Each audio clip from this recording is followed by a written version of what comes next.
Criterios. Una entrevista de Mix de Medios.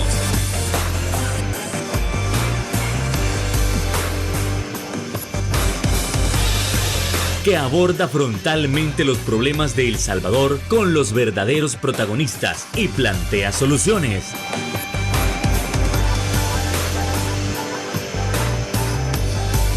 Criterios. Hola, ¿qué tal? Muy buenas noches, sean todos y cada uno de ustedes bienvenidos a una nueva emisión aquí en Criterios en este lunes 27 de marzo. Qué gusto que usted nos pueda estar acompañando para seguir abordando y analizando esos temas tan importantes que acontecen en nuestra nación. Por ejemplo, la reducción de municipios sigue dando muchísimo de qué hablar, ya que se conocieron a través de la revista Factum que los primeros 3 municipios de Santa Ana van a ser convertidos en distritos. ¿Esto cómo se puede ver para los demás municipios? ¿Es prudente que esto se haga? Todavía hay ciertos inconvenientes de parte de la ciudadanía con que dejen de ser municipios para convertirse en distritos. Y además vamos a estar abordando sobre las perspectivas del régimen de excepción. Esto y más lo vamos a analizar con nuestro invitado estelar. Estamos hablando del exalcalde de San Marcos, doctor Fidel Fuentes. ¿Qué tal, doctor? Muy buenas noches, encantado de que nos acompañe. Muy buenas noches a toda la audiencia de este programa Criterios. Y Fernando, un gusto para mí estar contigo. Encantado que nos haya aceptado la invitación, doctor. No hacemos esperar más a nuestra audiencia. Entramos en materia con respecto a las municipalidades. Si bien es cierto que desde hace más de 10 años se venían haciendo estudios sobre la factibilidad o sobre la prudencia de reducir de 262 municipios a 50, es hasta hace unos meses que esto ha comenzado a tomar una fuerte relevancia, porque ya casi es un hecho que esto va a suceder de cara a las elecciones del 2024. Entonces, doctor, ¿qué tan prudente es reducir las municipalidades? Es decir, ¿la gobernabilidad va a seguir siendo la misma? ¿Se puede mejorar o hay algo que va a perder la ciudadanía? Bueno, Fernando, yo creo que más que dar respuestas, hay más preguntas sobre el caso. Sí. Sobre todo porque no hay información disponible que permita establecer, si quieres, opinión en relación a eso, sí, sino que la opinión pública, los involucrados en municipalismo, la clase política, la ciudadanía en general solo puede nada más especular en relación a ciertos hechos que se han dado. El caso de la publicación en redes sociales de parte del presidente, sí, cuando parece que a finales del año pasado él establece la necesidad de que en el país solo hayan 50 municipios, en vista que somos un territorio muy pequeño y estamos, sí, por municipio subdividido en 262 municipios. Y a raíz de todo eso, con el tiempo se ha venido escuchando en buena medida opiniones, si quieres, ya de la clase política que en buena medida, sobre todo el oficialismo, establece que sí es necesario hacerlo, que están dispuestos a hacerlo. Entonces eso marca, por decir así, ya un primer paso de que las cosas se van a dar. Recientemente también nos dimos cuenta, y fue un hecho nacional, que hubo una modificación en términos de que el decreto que limitaba que un año antes, el 291. Sí, el 291, que más bien ese artículo que fue derogado, que establecía que un año antes de las elecciones no podían hacerse modificaciones a la ley electoral, prácticamente queda derogado. Y queda eso en perspectiva precisamente de que van a haber cambios en la organización de los municipios. Eso deja en perspectiva que el reglamento electoral se va a tener que modificar también en perspectiva no solo de los municipios que se establezcan que van a ir a elecciones con sus consejos municipales, sino también se habla de la reducción de los diputados, no se establece todavía cuánto, pero se especula que van a pasar de 84 a 64. Entonces todo eso marca ya, por decir así en perspectiva, que sí va a ser posible, que sí está dentro de los planes, si quieres, del partido oficial que tiene el control de la Asamblea Legislativa, el hacer todos esos cambios y que se van a venir en perspectiva de las elecciones 2024. Ahora, aquí nosotros hemos hablado del tema y nos encanta comparar esas perspectivas. Una de las ideas es que la reducción municipal no soluciona directamente los problemas de los que todavía siguen siendo municipios. Es decir, hay algunos analistas que han mencionado, aunque usted trate de reducir esa cantidad de municipios, de igual manera, aquellos que no tienen electricidad van a seguir sin tenerla, los que no les llega el agua igual, no les va a llegar igual, aquellos que todavía no les han reparado las calles, dicen, si su actual alcaldía no se la reparó, imagínense con una alcaldía más grande, no es una idea de que automáticamente le vayan a arreglar las calles. Entonces, podríamos tomar esto como cierto, que reducir las municipalidades no les va a solucionar el problema que actualmente tienen. Eso va a depender de las modificaciones que se hagan a la legislación municipal. A los municipios los rigen en buena medida cierta autonomía. Sí. No podemos decir los municipios son autónomos porque eso en la práctica no es así. Los municipios tienen muchas leyes que les cruzan y que definitivamente les limitan su autonomía, que está establecida en la Constitución, que está establecida en el Código Municipal. Pero va a depender mucho de cómo hagan esa reingeniería política, porque va a tener que establecer en buena medida modificaciones a las leyes municipales. Por mencionar una, la ley tributaria municipal va a tener que ser revisada, va a tener que ser cambiada. Por hoy, la mayoría de municipios tienen su propia ley de impuestos municipales.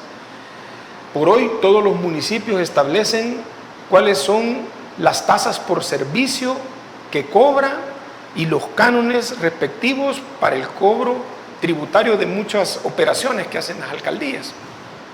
Todo eso va a tener que ser cambiado, porque no va a ser lo mismo que un municipio se adhiera a otro territorio. Ya se habla en esa publicación de Factum, ya se habla de que ciertos municipios se van a llamar distritos.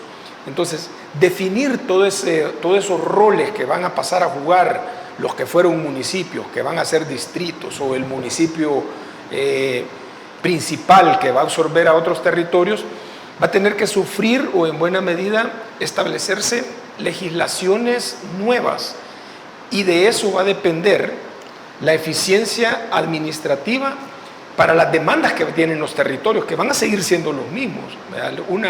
Una fusión de un municipio no te establece que sus necesidades se van a reducir o se van a aumentar.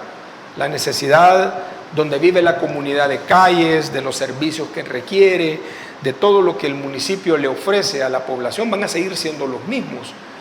Que la legislación y las nuevas administraciones tengan la capacidad de dar respuesta a eso, es lo que la población principalmente quiere conocer, o es lo que principalmente se debe de resolver, ¿verdad? Porque una medida de decir hay mucho gasto porque hay mucho municipio no establece automáticamente que eso va a resolverse estableciendo menos municipios. Al contrario, los territorios van a seguir siendo demandantes, los territorios van a seguir siendo los mismos.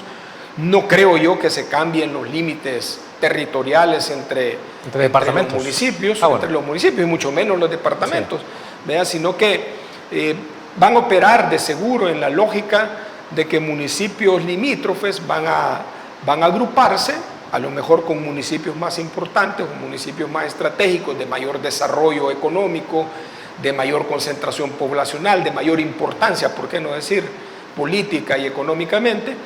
Y me imagino que allí se van a ir reestructurando todo lo que rige al municipio, ¿verdad? Que son una infinidad de leyes, una infinidad de facultades que da el Código Municipal en el espíritu de la autonomía, que permitía a los consejos municipales establecer políticas autónomas en lo político, en lo económico, en lo político y en lo social. Así más o menos estaba establecido. Que de hecho lo que usted está mencionando es lo que estratégicamente se ha pensado hacer en Santa Ana. Dice la revista Factum, habla con el alcalde Wilfredo Ramos y él en efecto ha mencionado qué cosas le han pedido de cada municipio. Ahora bien, los municipios que según se menciona bajo esa teoría que se van a unir a uno más fuerte, en este caso serían el Congo, Texistepeque y Coatepeque, que se plantea, aunque todavía no está claro, que estos tres van a pasar a formar parte del municipio de Santana, es decir, de uno más fuerte, de uno que esté económicamente y socialmente sea sostenible, que ahí apoyaría lo que usted nos está comentando. Correcto. Con esa publicación de facto, que no es oficial, ¿verdad? Porque nada más son, digamos, entrevistas que han hecho esos alcaldes, y de ahí se inicia, por decir así, especulación de qué es lo que puede pasar, pero ya deja un poquito más claro, ¿verdad? Cuando se les notifica a 3 municipios, ¿verdad?, que van a tener que dar información, que se preparen. Esto ya da la idea de lo que va a suceder en todo el país y, por supuesto, puede presumirse muy seguramente que esto viene ya para las próximas elecciones. O sea que el sistema electoral actual va a sufrir grandes modificaciones en términos de que los municipios actuales, ¿qué van a elegir? Por decir así. Sí. ¿Cuál va a ser el proceso bajo el cual van a elegir a sus autoridades municipales? ¿Verdad? Si un municipio ya no va a tener consejo municipal, no que va a tener un consejo administrativo o va a tener una representación ante el municipio que sea el más importante. O sea, todo eso es lo que no genera más que especulaciones, pero que por el momento no hay ninguna institución del gobierno que esté proporcionando información o que esté estableciendo cuáles son las consultas, cuáles son las medidas que se están tomando para la ruta que va a llevar a conformar los municipios de una nueva manera. Entonces, todos estamos prácticamente ansiosos de la información y, por supuesto, especulando en torno a lo que se ha conocido por el momento, que es a veces información extraoficial. ¿Verdad? Totalmente. Ahora bien, otra de las opiniones populares que se maneja es que en lugar de desaparecer las alcaldías, debería de restablecerse lo que fue el denominado FODES. Esto, estamos hablando de que hay más opiniones a favor que en contra. Hay que seguirlo analizando tras la pausa comercial. Volvemos. Eso se le iba a preguntar acá, pero dije, me quedan...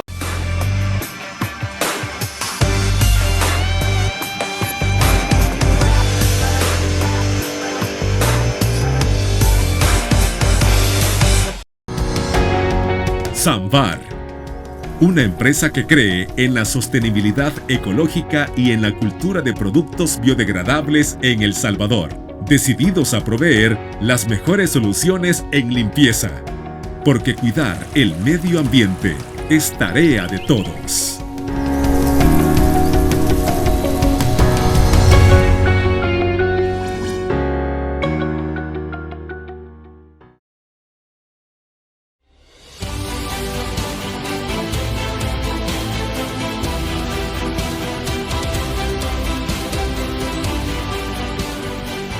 Nuestro compromiso, nuestra pasión, son algunas de las cosas que nos caracterizan como salvadoreños.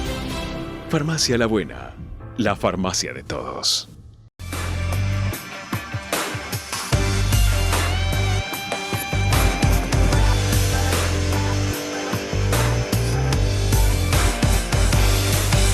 Tal cual como cerrábamos el bloque anterior, la opinión popular aún persiste respecto a si, en lugar de reducir las municipalidades, es mejor restablecer el FODES. ¿Por qué? Porque se genera un debate entre, mire, pero si actualmente no hay dinero, entonces al fusionarse con otras alcaldías, entonces esos recursos ya podrían destinarse a los que van a ser los nuevos distritos. Pero la otra opinión es, mire, simplemente en lugar de reducir las alcaldías, vuelva a colocar el FODES para poder darle sostenimiento a estas municipalidades. Doctor, su perspectiva, ¿era necesario quitar completamente el FODES o no? Totalmente me pronuncié siempre en contra de que se le quitara el FODES a las alcaldías. Esa era, por decir así, con lo que contaban los municipios para resolver las necesidades. y era una manera de retornar también las contribuciones y los impuestos de los ciudadanos que viven en los municipios, que pagan sus impuestos a nivel central. Entonces la ley permitía o establecía ese retorno de los recursos a los municipios vía las alcaldías para el desarrollo mismo de las comunidades, el cual ya sabemos la historia. Ya sabemos la historia desde inicios de la pandemia, vea que empezó prácticamente a no trasladarse a las municipalidades y que terminó al final con la reforma de la ley del FODES y del presupuesto de la nación, donde del 10% que estaba establecido, nada más se está dando el 1.5% del presupuesto general de la nación para los municipios, lo cual es absolutamente insuficiente. Pero ¿qué viene con esto? A mi juicio, el FODES no va a aumentar, no se va a incrementar. Lo que sí me parece a mí que van a hacer es que las reformas tributarias en torno a las municipalidades van a obligar al gobierno o le van a permitir al gobierno establecer una nueva forma de impuestos a nivel de los territorios. Esto se va a convertir en un ingreso centralizado y ese ingreso centralizado va a ser trasladado a las municipalidades. Van a tener que unificar en buena medida en los territorios que unan varios municipios, van a tener que unificar tasas municipales, por decir así. ¿Cuáles son las tasas municipales? Bueno, el tren de aseo, la recolección de basura, la disposición final, fiestas patronales, alumbrado público, barrido de calle. O sea, todos esos servicios que prestan las municipalidades van a tener que ser modificados, van a tener que establecer cómo, a partir de la unión de varios municipios, se establecen en esos territorios, o no se sabe si a nivel de todo el país, los valores que le van a dar a las tarifas municipales, sí, para que esa recaudación sea la que permita operativizar y que la administración de la nueva reconfiguración municipal dé respuesta a las necesidades de la población.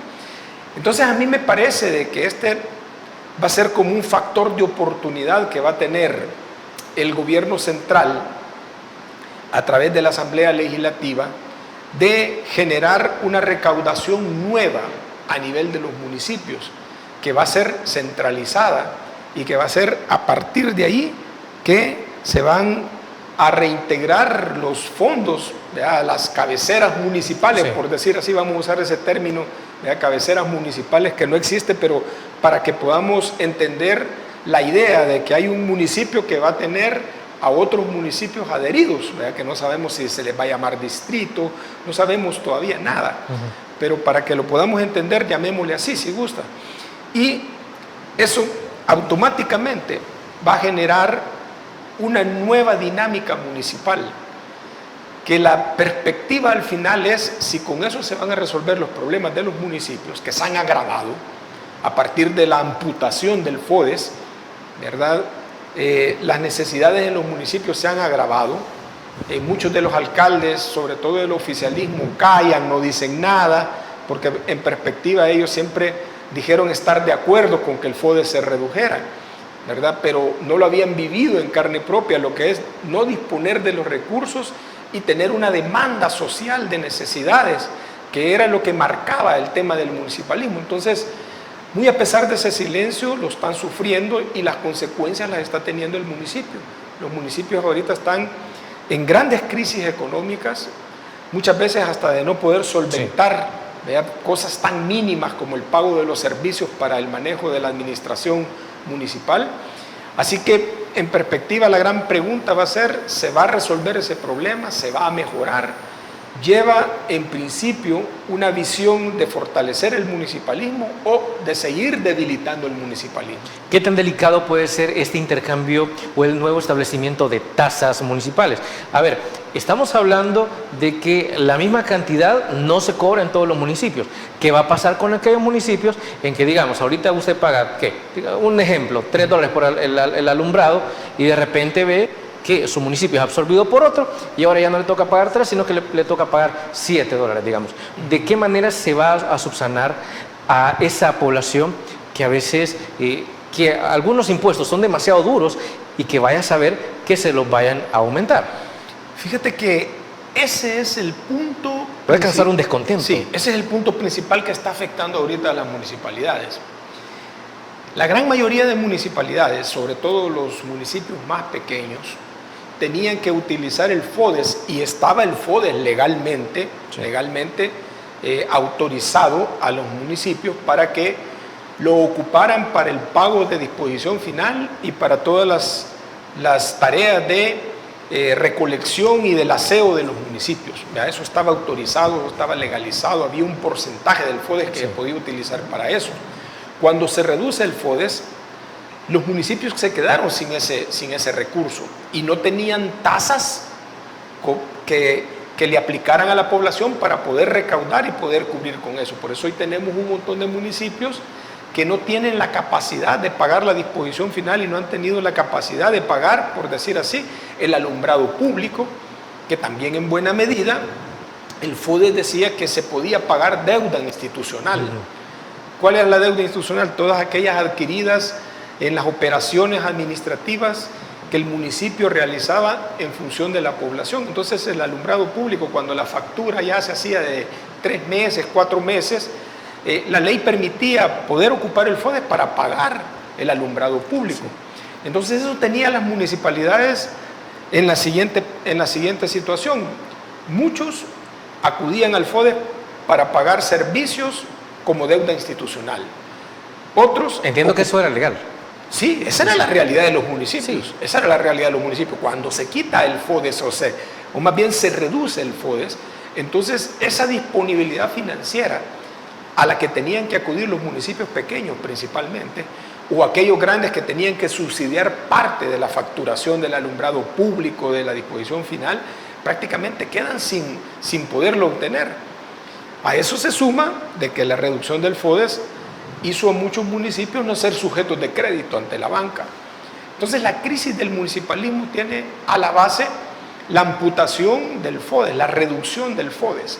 Y eso es lo que ha generado no solo crisis administrativa, sino que ha generado en las comunidades falta de atención, dificultades para que las municipalidades les resuelvan los problemas a sus ciudadanos, y que ahora, con esta reforma, lo que se esperaría es que se resuelva ese problema.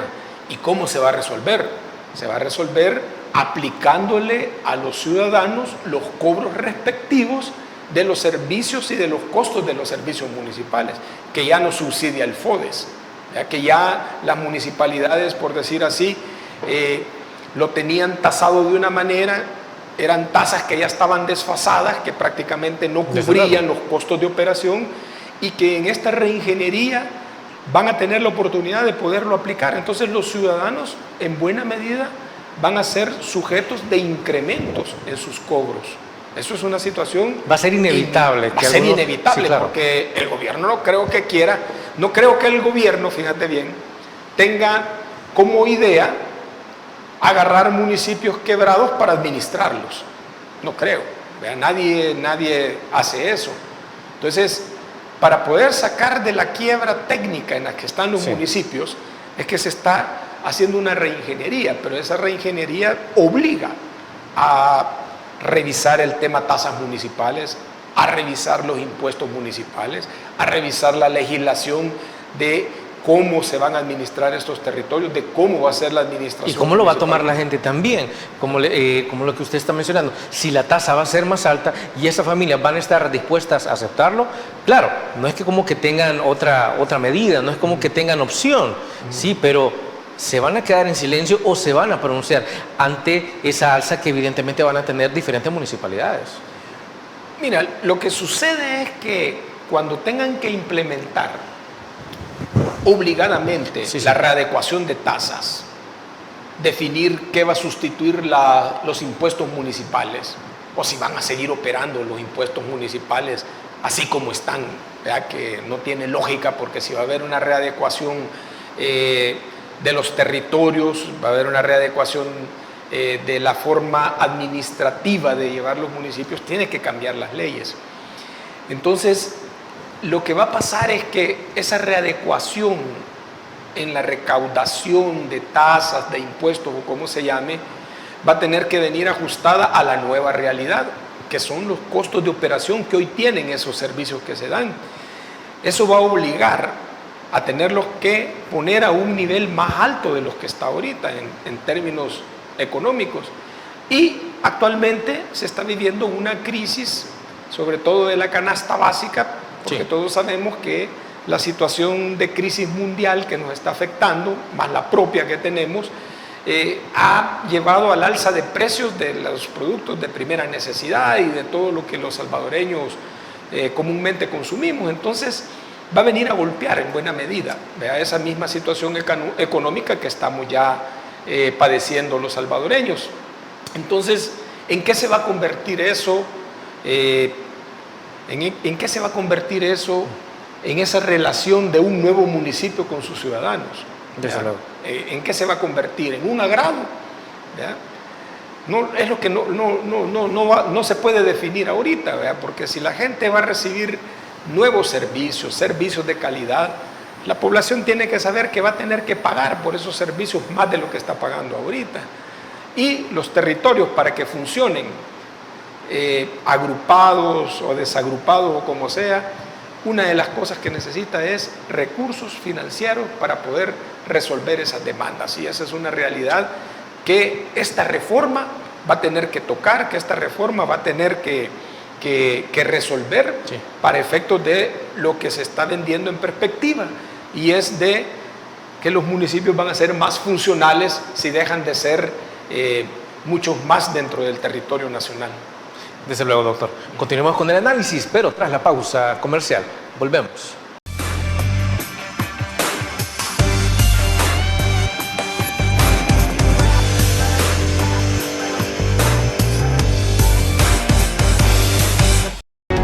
Samvar, una empresa que cree en la sostenibilidad ecológica y en la cultura de productos biodegradables en El Salvador, decididos a proveer las mejores soluciones en limpieza, porque cuidar el medio ambiente es tarea de todos.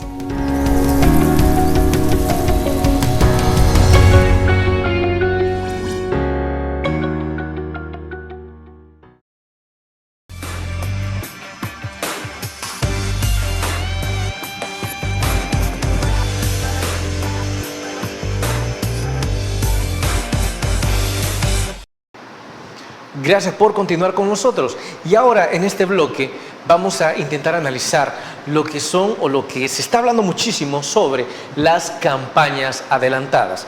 A ver, en otros programas se estaba analizando que de acuerdo al Código Electoral se establece que una campaña adelantada es cuando usted ya comienza a pedir el voto, o caso contrario, cuando comienza a hablar mal del posible contrincante que va a tener en las siguientes elecciones. Pero en los últimos días se ha visto muchísimo, por ejemplo, la entrega de calendarios, la entrega de productos, y que ya se están haciendo muchísimas más concentraciones dentro y fuera del territorio. Entonces, eso se podría catalogar como campaña adelantada, a pesar de lo establecido por el Tribunal Supremo Electoral. Doctor. Eso me recuerda a mí lo que siempre se ha vivido en el país.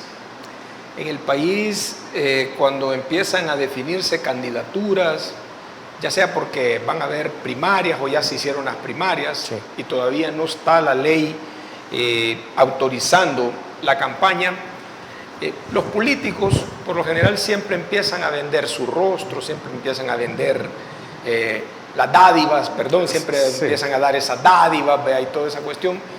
Y siempre argumentan, no ando pidiendo el voto. Y aquí la ley es clara, que no se puede pedir el voto. Entonces, los salvadoreños, por cultura, creemos que ser inteligente es burlar las leyes. No sé si te has fijado. Sí. Los salvadoreños, por cultura, creemos de que hay que ser vivo. Que ser vivo, es dejar en malas condiciones a otro, o sacarle ventaja a otro, aprovecharse, claro, o sacar mi ventaja, desgraciadamente. Ese es el nivel educativo bajo el cual nos hemos amparado por muchos años, y eso se mira en la clase política. Eso se traslada a la clase política, porque los políticos siguen siendo salvadoreños como todos. Entonces, siempre hay esa intencionalidad de burlar las leyes, sobre todo cuando se tiene el poder, cuando se tienen los recursos, siempre se abusa de esos recursos para hacer campaña. Yo recuerdo algo que el presidente de la República señalaba cuando estableció reducir el FODES o no dar el FODES antes viviendo la pandemia, ¿verdad? Previo a las elecciones. Sí. Y el presidente decía, es que los alcaldes quieren y usan el FODES para hacer campaña política. Desgraciadamente no solo lo hacen los alcaldes, lo hacen todos los órganos del Estado que van a elección por voto directo, por voto popular, como le decimos, siempre prácticamente comienzan a violentar ese proceso, lo cual es lamentable, lo cual es injustificable, pero que se da, es una realidad y es una debilidad del Tribunal Supremo Electoral y de sus autoridades el hacer cumplir y sobre todo sancionar a quienes violentan esa ley. Y hoy creo yo que está en menos condiciones el Tribunal Supremo Electoral. Eso quiero plantearle, doctor. ¿El tribunal se está viendo, digamos, muy tibio o a pesar de que quiera hacer algo, no puede hacer algo? Hablando de cómo están las circunstancias y cómo está descentralizado el poder ahora. Sí, claro, para entender si el tribunal quiere y puede, o quiere pero no puede, o sabe que no debe hacer nada. Fíjate que es bien interesante esto de la campaña adelantada en el extranjero. Eso marca en buena medida una posición del Tribunal Supremo Electoral. Yo creo que escuchamos todo lo que dijo el tribunal, sí, que ellos no tenían la capacidad ni las condiciones para poder, ni la ley en la mano para poder evitar eso. O sea, se desmarcaron automáticamente de lo que puede suceder con la diáspora y todo lo que pueden hacer los partidos políticos fuera de la ley, y prácticamente el tribunal se autodenomina incapaz de poder resolver una situación de esas. ¿Vean? Y les creo, porque son incapaces de hacerlo en el mismo país. Aquí en el mismo país se han visto violaciones a lo largo y a lo ancho de todo el país, a lo largo y a lo ancho de todos los años en que hemos tenido elecciones, se han visto esas violentaciones. Y siempre el político ha salido de tipo, como decimos, ¿verdad? El tipo de la película, no, yo no estoy pidiendo el voto, no, yo estoy, ¿verdad?, haciendo mis funciones, ¿verdad?, no, yo estoy dándole a la gente lo que necesita y eso no es campaña. Aunque usted entiende que psicológicamente eso es posicionarse en la mente del elector. La ley es clara, la ley claramente lo dice, ¿verdad? Pero las interpretaciones de la ley las hace la clase política y las hace muchas veces los mismos órganos del Estado a su interés o a su comodidad. Y eso es lo que muchas veces sucede y eso es lo que va a volver a suceder y ya está sucediendo. Ok, entonces por tanto, actualmente no hay nada que se pueda hacer, a pesar de que en el exterior, incluso el partido actual tiene mayor ventaja sobre los demás. Los demás no han podido viajar para intentar hacer campaña o para intentar atraer a la diáspora. Es decir, esto implica que para los próximos comicios, digamos, ya Nuevas Ideas va con una fuerte ventaja sobre cualquier otro. Así es. Y no se va a hacer nada tampoco. Yo creo que los magistrados del Tribunal Supremo Electoral hoy tienen un gran desafío, ¿verdad?, con esta situación que se está dando. Y deben de saber que la población va a estar pendiente y va a estar alerta de su conducta en relación a cómo van a actuar a partir de lo que tú acabas de mencionar, ¿verdad?, de lo que se está haciendo en el exterior, de las capacidades que se tienen, sobre todo materiales para poder impulsar de parte de algunos partidos, el oficialismo principalmente, campañas adelantadas. Vamos a ver cómo los magistrados actúan, vamos a ver si en este país en materia de electoral se tiene autoridad de poder establecer lo que la ley dice, ¿verdad? Porque por hoy yo solo tengo presente lo que dijo un magistrado, que no había legislación que impidiera de que se llevara campaña adelantada en el exterior. Entonces, eso no marca más que autodenominarse incompetente de una actuación que les corresponde. Ahora, doctor, otro de nuestros analistas nos mencionaba en su momento, es que realmente hacer campaña no es un delito como tal. Si digamos, en Honduras, a partir de que terminan las elecciones, rápidamente empieza la siguiente, que va a ser dentro de 3 años, mencionaba él, entonces, ¿qué tan malo es que aquí haya campaña adelantada? Lo que sí es grave, mencionaba él, es que no se sepa de dónde vienen los fondos de los partidos políticos. 1 y 2, de que no se establezca un tope sobre cuánto presupuesto es lo que pueden utilizar para sus campañas. Eso debería establecerse, doctor, ver de quiénes son los verdaderos financistas. Claro, en la última campaña se habló muchísimo y fue uno de los pilares de esa campaña pasada. Mire, es que los partidos de oposición no dicen de dónde son los financistas. Pero ¿y de la administración actual? ¿Quiénes son los financistas? ¿No funcionan bajo la misma lógica? ¿No sería coherente pedirles a ellos que mencionen quiénes son los verdaderos financistas actualmente? Para mí que lo que dijo ese analista, no sé quién lo dijo, pero como tú lo mencionas, para mí que aquí se vuelve a ratificar lo que estábamos diciendo, no se cumple la ley, porque definitivamente la ley sí establece de que los partidos políticos deben de establecer quiénes son sus financistas. Sí. Y a partir de allí, el Tribunal Supremo Electoral puede pedir y exigir información de cualquier actuación dentro de la campaña en la que se vislumbre que hay, por decir así, altos costos en algo que no se reflejan a lo mejor en las declaraciones que han hecho los partidos políticos, y debería de actuarse, ¿verdad? Debería de actuar la Fiscalía, ¿verdad? Deberían de actuar los entes paralelos que se encargan de que las leyes se cumplan en este país o que no se cometan delitos, porque definitivamente el problema del financiamiento de las campañas a los partidos políticos tiene que ver con el crimen organizado, ¿verdad? O más bien quiere evitar que el crimen organizado mine los partidos políticos, porque de ahí vienen muchas veces los favores comprados, ¿verdad? Que en buena medida más adelante se facturan a la clase política de parte de grupos que no son, por decir así, legales y que andan en organizaciones criminales. Entonces, ahí es donde deben de actuar las instituciones, ahí es donde debe de actuar la Fiscalía General de la República, ahí es donde el Tribunal Supremo Electoral también debería de iniciar procesos que lleven a poder aclarar todo ese tipo de situaciones. Doctor, siempre hablando de los partidos de oposición, y ya de cara a las elecciones del 2024, se ha mencionado mucho que la oposición no tiene ninguna posibilidad para intentar meter una buena cantidad de diputados, ni mucho menos para intentar ganarle la presidencia al actual presidente Nayib Bukele. Los partidos políticos de oposición, entonces, ¿están en condiciones para poder reestructurarse? ¿Están en condiciones para poder competir? ¿O, como dice el oficialismo, por ahora están acabados, sin más que ellos mencionan que no se tiene un plan establecido?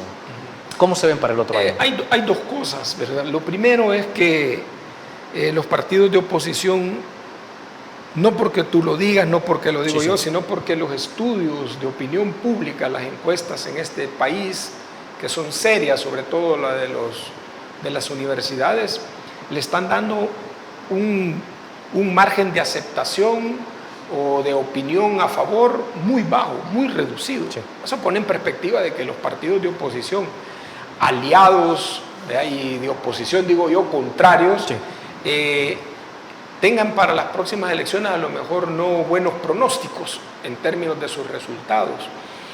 Esto, en buena medida, debe de llamar la atención, por decir así, a la clase política, que no es el oficialismo, de qué están haciendo o cómo deben de hacer las cosas para que en buena medida puedan entrar a la competición ante un aparato bastante fuerte que tiene el oficialismo actual, que prácticamente gobierna la Asamblea Legislativa, gobierna la mayor cantidad de municipios, tiene el Ejecutivo. Toda esa ventaja que le da el aparato del Estado al partido oficial de promoverse a partir de sus actuaciones como institución, ¿vea? O sea, esa es la situación, ¿vea? De que el que está gobernando y está compitiendo electoralmente tiene una ventaja. Sí. Tiene una ventaja, que es la ventaja de los recursos, la ventaja de estar protagonizando ante la opinión pública, protagonizando ante la gente. Y desde el 2018, los partidos políticos, por decir así, los tradicionalmente conocidos, los tradicionalmente mayoritarios, han ido prácticamente a la baja, han ido precipitadamente hacia la baja en términos de percepciones. Así que el desafío es grande, el reto es grande y el pronóstico es bastante reservado.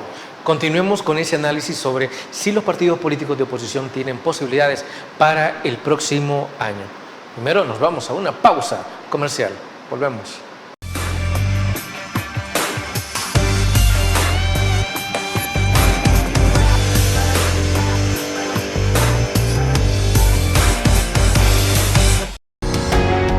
Samvar, una empresa que cree en la sostenibilidad ecológica y en la cultura de productos biodegradables en El Salvador, decididos a proveer las mejores soluciones en limpieza, porque cuidar el medio ambiente es tarea de todos.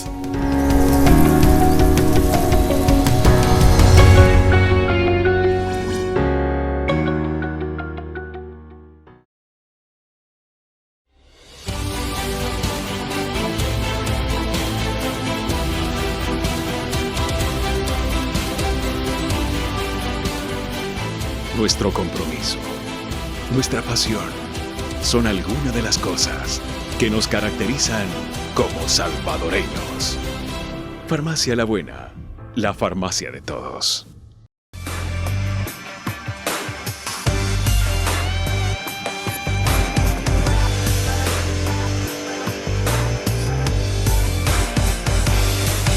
Veníamos analizando en el bloque anterior, los partidos de oposición realmente tienen posibilidades rumbo a las elecciones del 2024. ¿Tienen que competir cada uno por su cuenta o es preferible, como muchos dicen, crear una alianza que pueda hacer competencia para el presidente Nayib Bukele? Doctor. Mire, yo creo que en cuanto al presidente de la República, Nayib Bukele, ninguna coalición, ninguna gran alianza va a estar en posibilidades de competir. Lo digo así claramente. No, sí. El presidente ha acumulado en su gestión una popularidad, una aceptación que es indiscutible. Y considero yo que no hay por el momento ningún referente partidario, ningún liderazgo que pueda competir contra el presidente. Yo creo que, como decimos en buen salvadoreño, el 2024 en las presidenciales, el presidente con el partido que vaya, sí, va a ser pan comido, por decir así. Él va a ir a la reelección a partir del cambio. Va a ir por mero trámite. De juego. ¿Perdón? Va a ir por mero trámite. Sí, claro, sí. Pero creo yo de que eso es lo que él ha ganado con su gestión, es lo que el pueblo le endosa.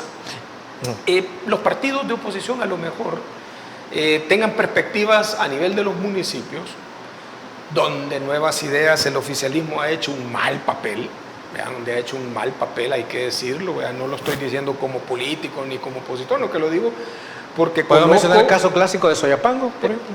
El que estoy viviendo yo como regidor en San Marcos, y todos conocemos la situación de los municipios. Han sido un fracaso, no han dado respuesta, no han sido capaces de ponerse al nivel ni siquiera de los gobiernos anteriores, que fueron malos, por decir así. Sí. Imagínate, sí.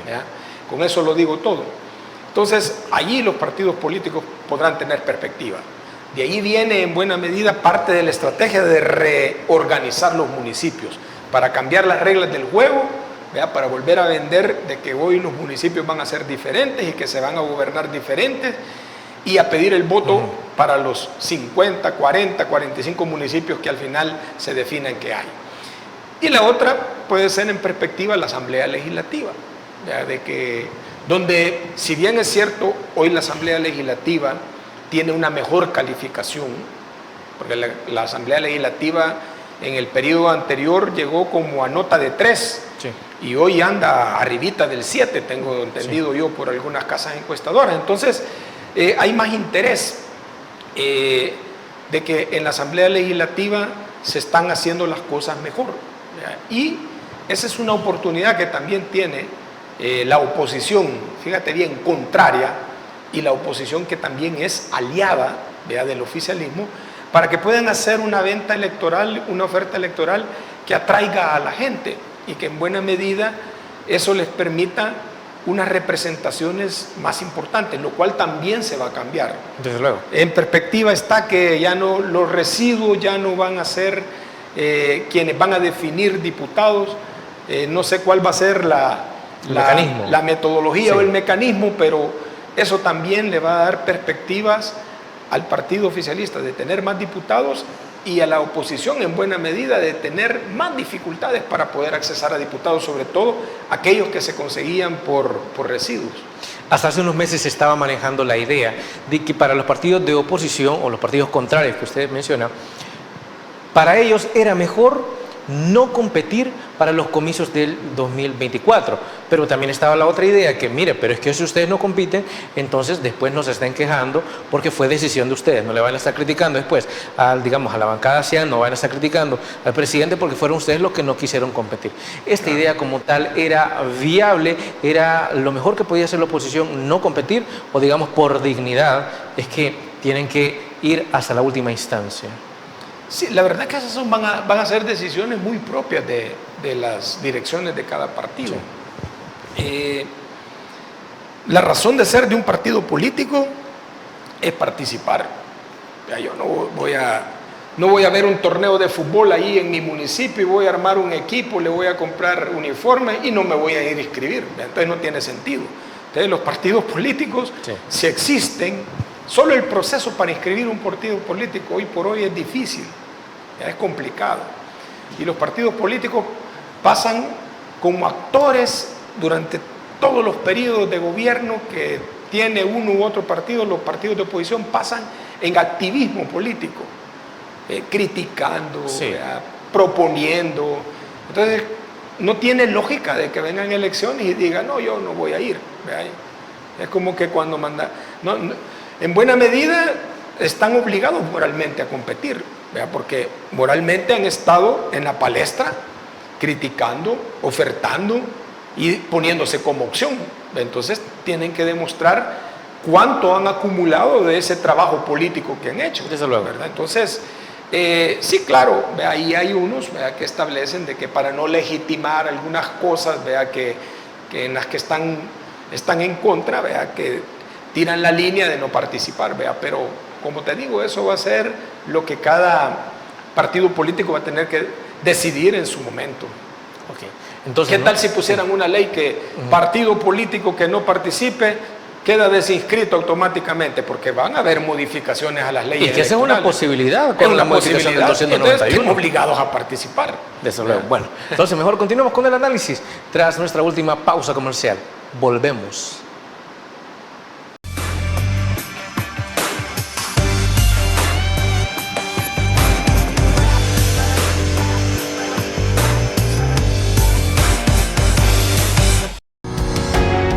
Samvar, una empresa que cree en la sostenibilidad ecológica y en la cultura de productos biodegradables en El Salvador, decididos a proveer las mejores soluciones en limpieza, porque cuidar el medio ambiente es tarea de todos.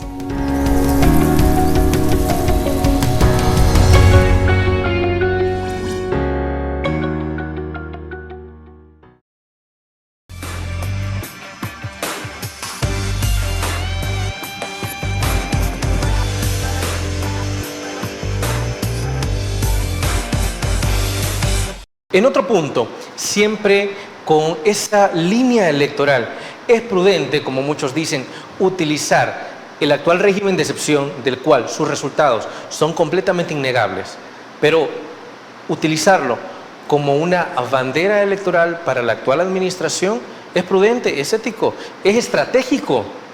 Su opinión, doctor.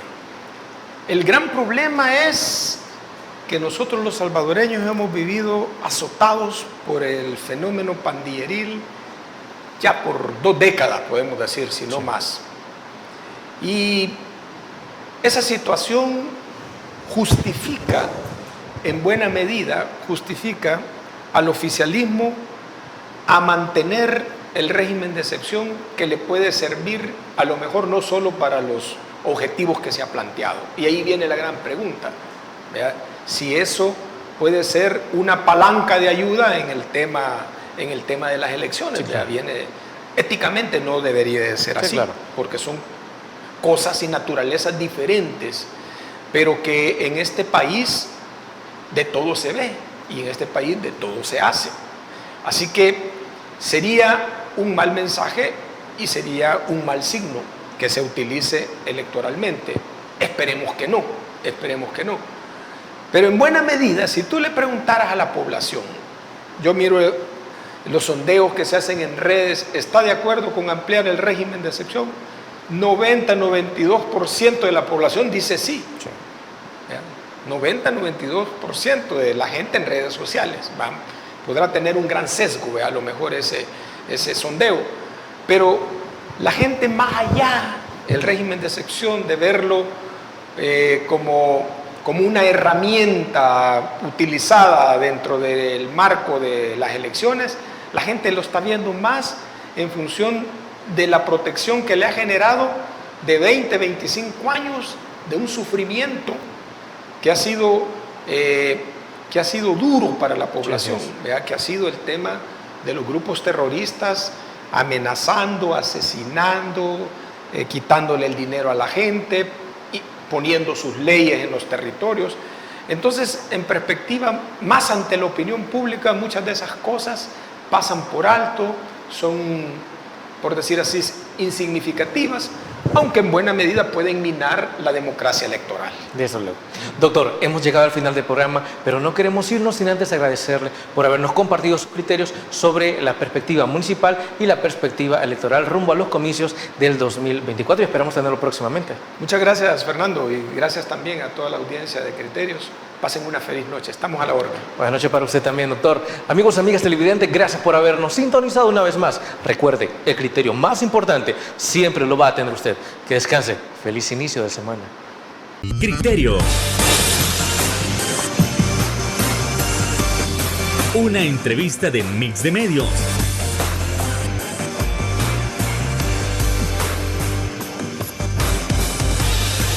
Que aborda frontalmente los problemas de El Salvador con los verdaderos protagonistas y plantea soluciones.